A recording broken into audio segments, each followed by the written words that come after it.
political yung ginagawa nila kay VP Inday Sara. 125 million pesos, hindi naman pondo ng Vice President yun. Binigay ng Presidente kay Inday Sara. Ang may violation pa doon ng Constitution is the President himself. Naging mainit ang talakayan sa pagitan ni dating Congressman Mike Defensor at Makabayan Black, partikular na si Franz Castro na convicted ngayon sa kasong human trafficking at child abuse sa issue ng impeachment laban kay Vice President Sara Duterte. Iginiit pa rin kasi ni Castro ang di umano'y maling paggamit ng confidential funds ni Vice President Sara Duterte na alam naman ng lahat na pasado na ito mismo sa Commission on Audit. Subalit, pilit pa ring nililihis ng Makabayan Black at iba pang anti-Duterte groups. Binakbakan din ni Mike Defensor si Castro at ipinonto na galing mismo sa Office of the President ang 125 million pesos na confidential funds ni Vice President Sara Duterte at sinadyang huling buwan na binigay upang mahirapan na silang may disburse ito at magkaroon ng problema na malinaw na planado ito ng Malacanang. So, tingin namin dito kay Sara Duterte ay medyo madali na kasi nakaraang panahon, nakaraang 19th Congress, very extensive na yung ginawang hearing with the authentic document from the COA, etc. na ganon. So, tingin ko wala sa ano yun sa amount. Kong Lisa? Yes. Ang tingin ko may problema doon sa mga paliwanag per se, no? At yung mga paliwanag hindi talaga na satisfy ang explanation. For example, doon sa 11 million na ginastos, no, sa kada isang araw, no, ni Vice President Duterte. At iba pa, no? So kaya nga kasama doon sa amin yung transparency, yung pagtatago niya doon sa mga kung ano ang totoo. Kaya nga gusto namin na ihapag doon sa hearing at saka sa korte, no? In this case sa Senado, no? Para mas malinaw at matanong siya kasi never siyang umapir at pinaliwanag talaga niya ng husto yung mga katanungan ng taong bayan tungkol sa mga anomalya na to. So yung sinasabing paliwanag, hindi kami satisfied doon, no? At sa tingin nga namin, pinapaliko-liko niya at pinagtatakpan yung tunay na nangyari. Kaya kung haharap siya sa korte ng Senado, no? At saka doon sa hearing, mas matatanong pa at mas maliliwanagan talaga kung ano ang totoo sa mga nangyari. One last question bago Siguro, babalik ako kay... Attorney Okay. Luke, sagutin ko lang yung sinabi ni Mike kanina. Yung security noong mga informant, Okay. yung napatay. Kasi kung totoong hindi natin alam kung ano yung circumstansya kung bakit namatay yung informant na yon. Nakalagay kasi doon sa mismong joint circular 2015 nung paggamit ng confidential funds na kailangan maipaliwanag nila o maipakita talaga nila na halimbawa yung pangalang Mary Grace Piatos na totoo talaga, no? At yung security niya ay talagang talagang i-secure talaga. So, hindi ganoon yung nangyayari. Tapos paulit-ulit yung yung pangalan. Halimbawa, ito nga nakakatawa. Yung isang informant nung umaga binayaran ng 50,000. Nung hapon the same day, nung hapon, binayaran ng 100,000. May ganyan na isang informant lang. So ano pagkakaiba nung in-inform niya ng umaga o doon sa hapon? So bakit magkaiba? So yung may mga ganong anomalya. Yung rental, biro mo, 16 million na rental in just 11 days. No? Saan to? Anong safe houses ito? Na 16 million in 11 days. So yung ganun yung mga nakakatuwang at ito pa, yung katulad nung, halimbawa, yung mga training ng AFP, inuutos ni Sara Duterte through Michael Poa na gamitin yon para justify yung mga ginagawang, yung ginamit sa DepEd. So, yun, ang daming talaga, no? Ang daming anomalya na dapat ipaliwanag yon kasi malabo talaga. So, yun yung Meron akong Ilan? reserbang question pero babalikan ko, Teacher Franz, tungkol naman sa, kasi ito ay malapit sa puso ninyo bilang edukador yung issue ng pagkakaroon ng confidential funds sa Departamento ng Edukasyon. Pero babalikan kita, tatanungin ko muna si Sec Mike, doon sa naging posisyon yun, maliwanag naman na ang Makabayan Block, impeach both dalawa. Impeach si Marcos, impeach si Duterte, and I'm pretty sure nagagalit din siguro sila, puprotesta sila, bakit binasura ang impeachment kay Marcos. So that relates to double standard. Do you take the same position as the Makabayan Block?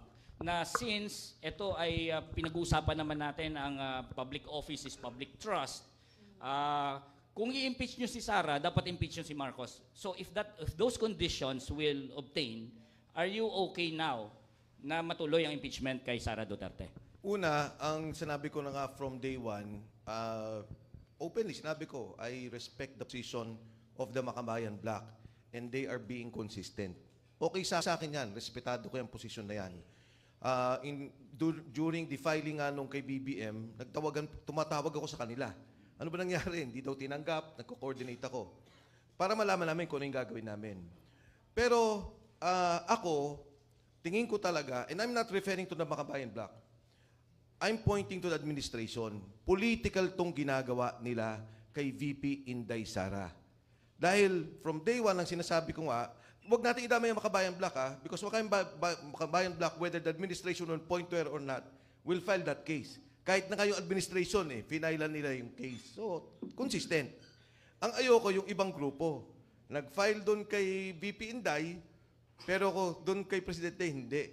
Pwede mo bang mapangalanan ng grupong yon? Hindi, nakita naman sa video Okay. Pero kasi di ba, ang linaw. Political para sa akin 125 million pesos, hindi naman pondo ng Vice President yun. Binigay ng Presidente kay Inday Sara. Ang may violation pa doon ng Constitution is the President himself. Because contingent fund yun. Pagkatapos of the 125 million, nabusisi, hindi, again, I'm not referring to people, but yung Kongreso, binusisi, talagang tinira nila. Ang sabi lang naman ng kuwa, teka lang, pending pa to sa Commission on Audit. And then, if you look at the other confidential funds, and I'm referring to the confidential funds of the President, may 2.5 siya noong December 2022, tapos along 2023, 2024, 5 billion. So, kung magbubusisi, busisiin natin yung lahat. And then if we look at the problems of the different corruption of the different agencies on unliquidated, wag mo ng corruption, unliquidated funds. Kasi yun naman ang kanyang naging problema, yung liquidation process. Sabi ko nga, DPWH lang Kung 100 billion, meron yan. DOH, 50 billion, meron yan. So, pag dumaan tayo sa isang impeachment process, ang tanong, ito bang taong to makapagsilbi pa ng tama sa amin? Diba? Ito ba may gagawa pa sa amin? So nakita mo tong isang murder. Talagang pumatay. Bilyon, trilyon ang ninakaw. Itong isa, sinabi niya, oy, teka lang, mali yung ipinasa mong papel. Ayusin mo yan, kasi kung hindi, illegal yan. Ganun yung nagiging diferensya dito Hindi pa siya, in fact, even in the process of COA, there is a process of conviction. Una, administratively, i-exhaust mo yan sa COA, pagkatapos pupunta ka sa korte. If that is already established. But of course, naging proseso kay ERAP nun, di ba? Ang sabi namin, uy, teka lang, may naging problema ka sa tobacco funds, yung tobacco excise tax. Meron kang tumatanggap ka ng pera sa Muslim funds. I-final namin yun at that time. And sinabi namin, ito yung nagiging problema natin. And why did we file that? Kasi, kasama doon si Governor Chavit na siya mismo privy and personally, with personal knowledge, ako ang kumuha ng pera at diniliver ko. Yun yung naging kaso noon. Ngayon kay Presidente Marcos, yun din ang kaso ngayon. Sabi ni Saldico, ako ang kumuha ng pera, ibinigay ko yan. Iniabot ko yan kay Presidente, nagpunta ako sa Tamarin, nagbigay ako ng ganito. Diba? Itong isa pending case under audit na tinitingnan pa. So again, I'm saying in the administration that this is political. And I think this will be the worst process, yung impeachment process of the Vice President. Kasi gagamitin ng administrasyon ang lahat ng resources niya, ang lahat ng pinanghahawakan niya, maging ang Estado, pananakot, para makonvict si Inday Sara. Para pagdating ng eleksyon sa 2028, libre sila. So for me, it's political. I'm not again referring to Makabayan. Makabayan has been a consistent organization about this. Pero ito, kintulak nila tungkol dito. I supported President Marcos believing na ang pangako niya, lilinisin niya yung kanilang pangalan. Ang sabi nila, unity, magkasama yung dalawa. So sinuportahan ko yung dalawa. Ano yung unang violate? Yung pagiging pagkakaisa. Away ka agad. Pangalawa, itong pera. Na ngayon lang namin nakita, kami ni Ma'am Lisa, I was in the cabinet then, she was in Congress. Kami ni Kong Franz, nitong kailan lang. Pero ngayon ko lang nakita talaga yung organisadong pagnanakaw ng pondo. Ang nakakalungkot ngayon, kung titingnan ninyo, buti nga, Makabayan, nagsasalita, pero lahat ng institusyon ng ating bansa, Kongreso, Senado, sangkot doon sa sinasabing nakawan. Pero yung malungkot sa committee report, ilan lang yung nailagay na pangalan. Thank you.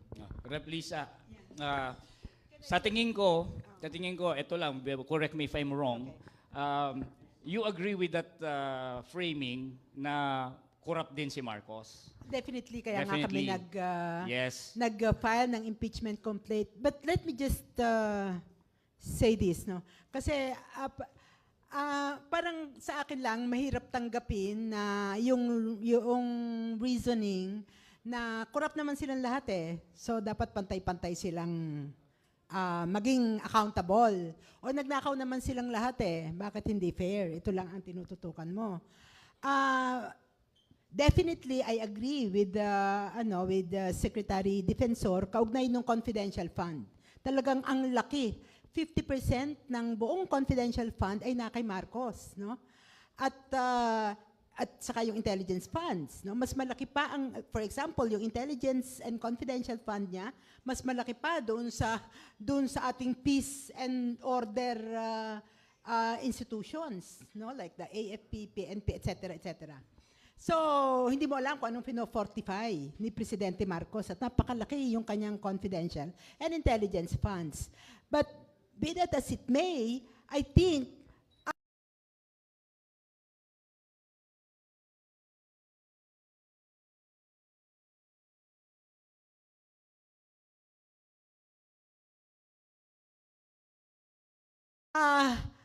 tingnan natin yung kanya-kanyang, meron tayong dapat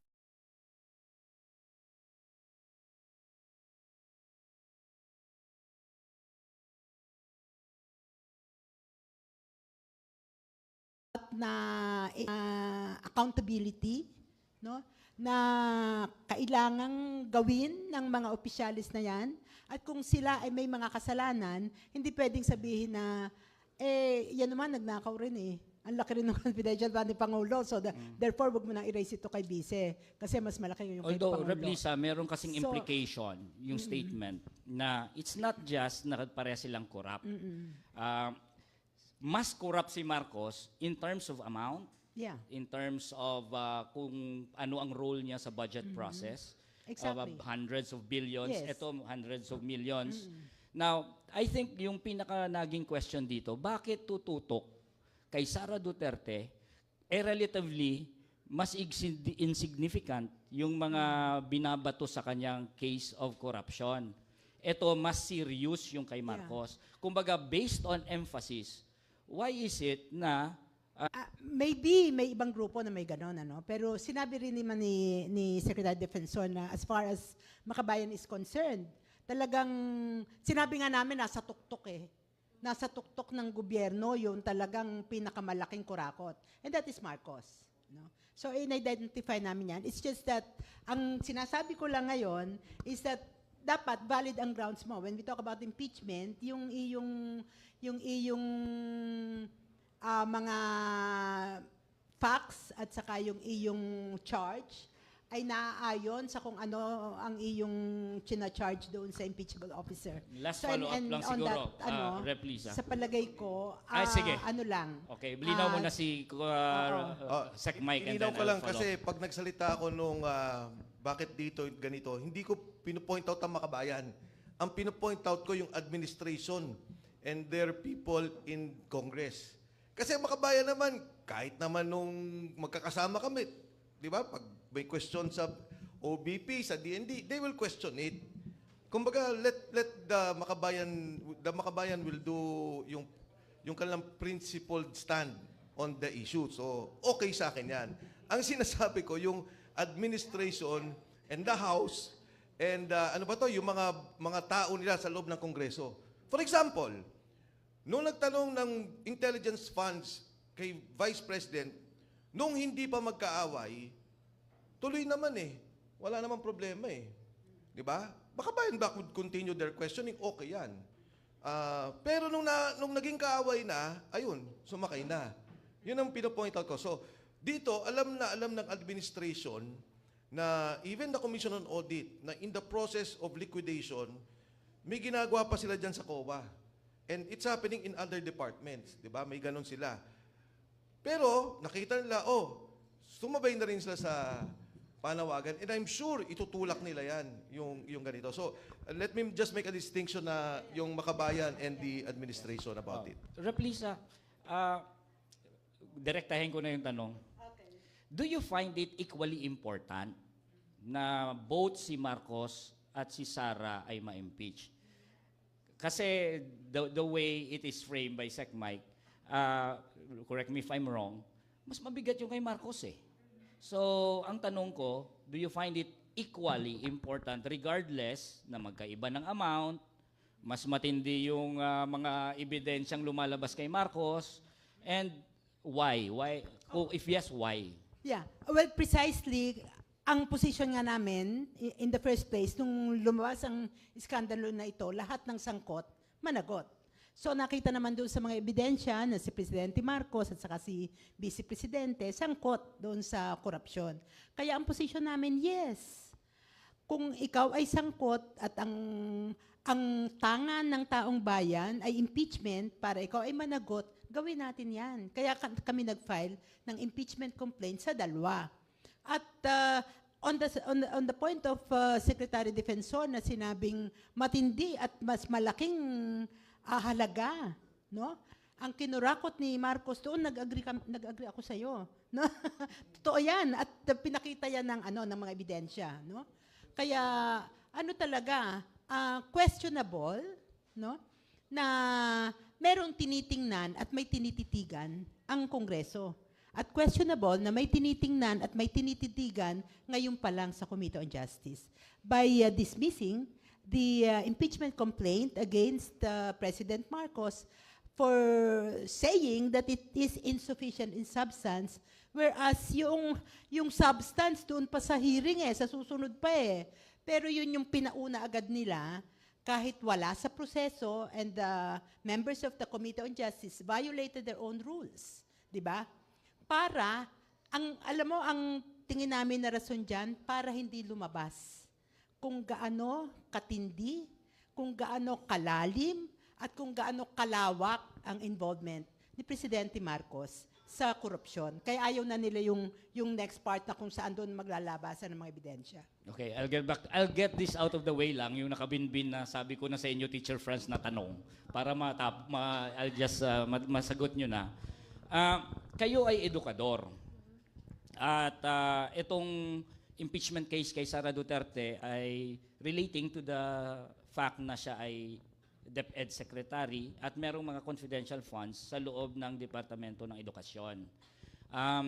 Anong tingin ninyo? Yan ba ay necessary na magkaroon ng confidential funds ang isang Department of Education Secretary? At bakit kailangan? So, yun nga yung nakakatawa, no? Unprecedented. Ito, no, sa panahon ni BP Sara, nung Education Secretary siya, na nagkaroon ng 150 million na confidential funds. Never yan na nangyari sa Department of Education. Kasi alam naman natin ano yung confidential funds, ano, saan to ginagamit. At kung ang may kailang na magkaroon ng ganyan, yung mga security agencies natin. So, yun pa lang, no? Ano yung purpose ng 150 million na ni-request para sa confidential funds ng Department of Education? Kaya nga nung binusisi yan sa good government, nakita natin na gumamit ng mga falsified na mga documents para nga i-justify. Yung sinasabi nilang, ano ba yung mga dahilan? Meron daw mga komunistang teacher, mga bata daw na nire-recruit, etc. Yung mga ganon yung narinig namin na, na mga paliwanag. At hindi naman ito na substantiate din nung paano ginamit itong 150 million. Kaya kami ay kami ay talagang hindi kami naniwala, no? Hindi pwedeng ma-justify yan doon sa mga sinasabi lang. At yun na nga, nakita natin, naglagay ng humingi ng mga peking accomplishment report from the AFP.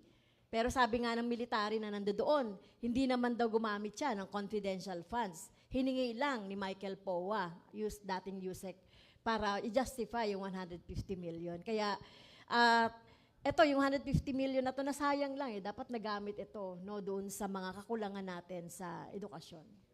Okay, follow up lang din, Teacher Franz. Alam naman natin na merong whole of nation approach pagdating doon sa counterterrorism, ganyan. So hindi lang naman DepEd ang merong confidential funds, ibang mga ahensya ng gobyerno as a result of that whole of nation approach. Hindi kaya justified yung confidential funds na yon dahil ang utos ay whole of nation approach pagdating sa counterterrorism. And therefore, meron ng DepEd, meron ng Department of Labor, meron ng DILG. Hindi kaya justified yun doon sa ganyang bagay? Well, kung ma-justify nila sa ang mga activities mahalaga kasi ma-justify nila anong mga activities ng DepEd. Kasi dun sa nakuha naming dokumento, Attorney Luke, parang copy-paste lang ito nung ginawa nila sa Office of the Vice President.